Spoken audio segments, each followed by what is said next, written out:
আমি আব্বার দায়িত্ব নিতে পারবো না। এই দায়িত্ব কে নেবে? কেন আপনি নেবেন? আমি একা কেন দায়িত্ব নেবো? তুইও ছেলে আমিও ছেলে। শোনেন ভাই, আমি কারো দায়িত্ব নিতে পারবো না, আমার সামনে ভবিষ্যৎ আছে। ও, তোর সামনে ভবিষ্যৎ আছে আর আমার সামনে কচু আছে নাকি? আপনি পরিবারের বড় ছেলে না, আপনি আব্বার দায়িত্ব নেবেন।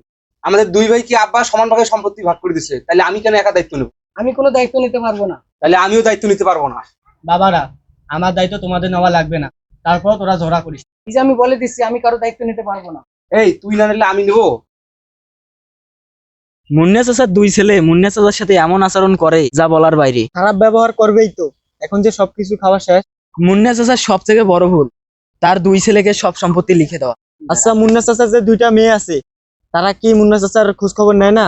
না, কি বলিস? দুই মেয়ের এক মেয়েও মুন্না চাচার খোঁজ খবর নেয় না? খোঁজ খবর কেমনে নেবে? মুন্না চাচা দুই মেয়ের এক মেয়েকেও সম্পত্তির ভাগ দেয় না, সব সম্পত্তি তার দুই ছেলেকে লিখে দেয়। মুন্না চাচার উচিত ছিল বাড়ি বনের জায়গা অন্তত নিজের নামে রাখা। আচ্ছা, তোদের বাড়িতে প্রত্যেকদিন কি হয় বলতো? আব্বাকে নিয়ে ঝামেলা হচ্ছে, মুন্না কাকারে নিয়ে আবার কি হচ্ছে? তেমন কিছু না। তোর কাছে কি ভালো বৃদ্ধাশ্রমের সন্ধান আছে? কেন? আব্বাকে বৃদ্ধাশ্রমে রেখে আসবে। কি বলিস এসব? তুই যা শুনছিস ঠিক শুনছিস। চাচা তোদের দুই ভাইকে কত কষ্ট করে মানুষ করেছে, আর তোরা চাচাকে বৃদ্ধাশ্রমে রেখে আসবি? তোরা দুই ভাই অমানুষ হয়ে গেছিস।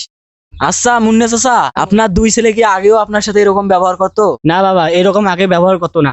আপনার দুই ছেলেকে সব সম্পত্তি লিখে দিয়ে আপনি সব থেকে বড় ভুল করছেন। আমি তো প্রথমে লিখে দিতে চাইনি। তাহলে লিখে দিলেন কেন? আজ থেকে 3 মাস আগে আমার সাপ সাপ কথা, আমি কাউকে জমি লিখে দিতে পারবো না। জমি লিখে দিতে সমস্যা কি? আমি বেঁচে থাকতে কাউকে আমি জমি লিখে দিতে পারবো না। আমি মারা গেলে তোরা জমি ভাগ করে নিস। 8 লক্ষ টাকা খরচ করে দুই বোনের বিয়ে দিয়েছি, এখন যা জমি জায়গা আছে তা তো আমাদের দুই ভাইয়েরই, তো আপনার লিখে দিতে সমস্যা কি? আমি কোনো জমি জমা লিখে দিতে পারবো না। আব্বা শোনেন, মানুষের মৃত্যুর কথা কিন্তু বলা যায় না। আপনি যদি সম্পত্তির ভাগ না দিয়েই মারা যান, তাহলে কিন্তু দুই বোনও সম্পত্তির ভাগ নিতে আসবে। তোর বোনদের সাথে কথা হয়েছে, ওরা কোনো সম্পত্তির ভাগ নিবে না। আব্বা কেউ পেলে কিন্তু ছাড়ে না। আর অশান্তি করিস না তো, এসব কিছু আর ভালো লাগতেছে না। তাহলে এটাই আপনার শেষ কথা, আপনি জমি লিখে দিবেন না? এক কথা বারবার বলতে আমার বিরক্ত লাগছে। চাচা তারপর কি হলো? আমি কোনোভাবে জমি লিখে দিতে রাজি হচ্ছি না। এইরকম করে আব্বা আমাদের জমি লিখে দিবে না। তাহলে কি করবেন? আমাদেরকে বুদ্ধি খাটাইতে হবে। কি বুদ্ধি খাটাইবেন? শোন, আমাদেরকে আব্বার যত্ন নিতে হবে। আপনার কথা কিছুই বুঝতাছি না। আমাদেরকে আব্বাকে দেখাতে হবে যে আমরা আব্বাকে অনেক ভালোবাসি, তাহলে আব্বা আমাদের জমি লিখে দিবে। আপনি অবশ্যই ঠিক বলছেন। চল খাওয়া দাওয়া করবো। আচ্ছা চলেন। কিরে, কই যাচ্ছিস? আব্বা বাজারে যাচ্ছি, কি খাবেন বলেন? বাজারে কি করতে যাচ্ছিস? বাজারে আবার কি করতে যাচ্ছি? বাজার করতে। আমার জন্য একটু দেশি কই মাছ আনিস। দেশি কই মাছ? আর কিছু খাবেন? না, তেমন কিছু লাগবে না। ফুলমতি আপা আর রেহেনা আপার বাড়িতে অনেকদিন থেকে ঘুরতে যান না, আগামীকাল ঘুরতে যাইয়েন। তুই ঠিক বলছিস, তোর বোনেদের বাড়িতে আমি অনেকদিন হাতে ঘুরতে যাইনি। আর বিকেলে রেডি থাকেন, এক জায়গায় যাব। বিকালে কোথায় যাবি? আপনার পাঞ্জাবিটা ছিঁড়ে গেছে, আপনাকে 2টা পাঞ্জাবি কিনে দেব। তুই ঠিক বলছিস, আমার পাঞ্জাবিটা নষ্ট হয়ে গেছে।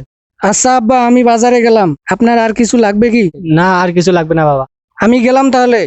আব্বা শুনলাম আজকে নাকি ফুলমতি আপার বাড়ি যাবেন। হ্যাঁ, অনেকদিন হাতে যাওয়া হয়নি তো, আজকে ঘুরে আসবো। বসে থাকতে সময় যায় না।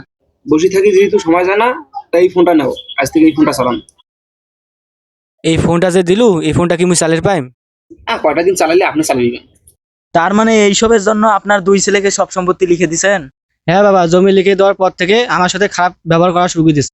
ইস চাচা, বাড়ির জমি অন্তত আপনার নামে রাখা উচিত ছিল। চাচা আপনার নামে কি আর কোনো জমি জায়গা নাই? না বাবা, সব দুই ছেলেকে লিখে দিয়েছি।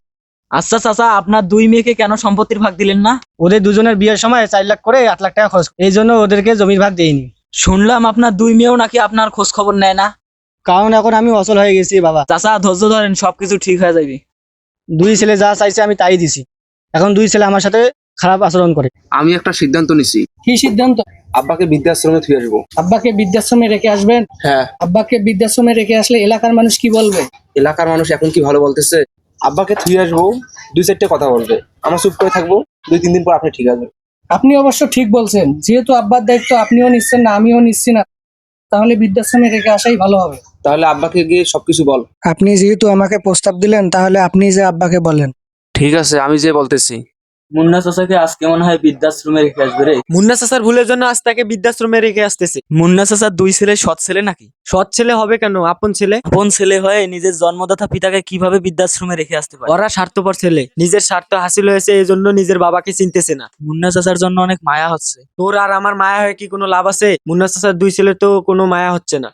ওদের দুজনের ছেলে যদি ওদের সাথে এরকম করে তখন কেমন হবে? ওদের মাথায় যদি এই জ্ঞান থাকতো তাহলে আর ওরা এরকম করতো না। তোমরা যাও, তুমি টাকা নিয়ে পরে যাচ্ছ। তোরা শেষমেশ আমাকে বৃদ্ধাশ্রমে রেখে আসবি? আব্বা আপনি বোঝার চেষ্টা করেন, আপনি এই বাড়িতে ভালো থাকবেন না, ওখানেই ভালো থাকবেন। আমি দোয়া করি তোরা আমার সাথে যেরকম করলি তোদের সন্তান যেন তোদের সাথে এরকম করে না। তোদেরকে আমি কষ্ট পেতে দেইনি, যখন যা চাইছিস তখন তাই দিস। আর তোরা আমাকে বৃদ্ধাশ্রমে রেখে আসবি, আপনার ভালোর জন্যই রেখে আসতেছি। সেটাই বলতেছি, এই ভালো যেন তোদের সাথে না হয়। এত পেছাল না পারে, চলেন, দেরি হয়ে যাচ্ছে। কি হলো, চলেন। চল। এই ভিডিও থেকে আপনি একটা শিক্ষা নিতে পারেন, আপনার সন্তানদেরকে আপনি সব জায়গা জমি লিখে দিবেন না, নিজের ভবিষ্যতের জন্য কিছু রাখবেন। ভিডিওটি ভালো লাগলে কমেন্ট বক্সে সুন্দর একটা মন্তব্য করে দেবেন। দেখা হবে পরবর্তী ভিডিওতে, সবাই ভালো থাকবেন।